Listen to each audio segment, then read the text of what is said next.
இங்கே பேசப்பட்டபடியும் 60 மீட்டருக்குள் கட்டப்பட முடியும் என்று கூறப்பட்டது. இந்த தகவல் கடலோரங்களில் வாழ்கின்ற மக்களுக்கு ஏழுக்கும் இந்த தகவலை தெரிவிக்கும். ஒன்று அடுத்தபடியாக போலீஸ் அதிகாரிகள் அவர்கள் நான் அறிந்த வரையில் புறப்பாடு செய்ய வருகின்ற கஷ்டப்பட்ட மக்களுக்கு உங்களுக்கு கீழே வேலை செய்கின்ற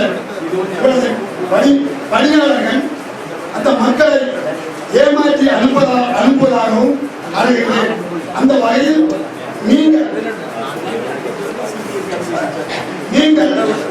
இதை கவனித்துக் கொண்டு அந்த வலிய மக்கள் நல்ல உடம்போடு வருகின்ற பாயத்தின் ஆக்களுக்கு எல்லாம் முன்னுரிமை பாஜ தெரியாம வருகின்ற ஆக்களுக்கு அசௌகரியப்படுத்தி அனுப்புவதாக இருந்து திறமையில் எடுத்து மக்களையும் இலங்கை மக்களாக கருதி அவர்களது முறையீடை ஏற்றுக்கொள்ளுமாறு கேட்டுக்கொள்கிறோம்.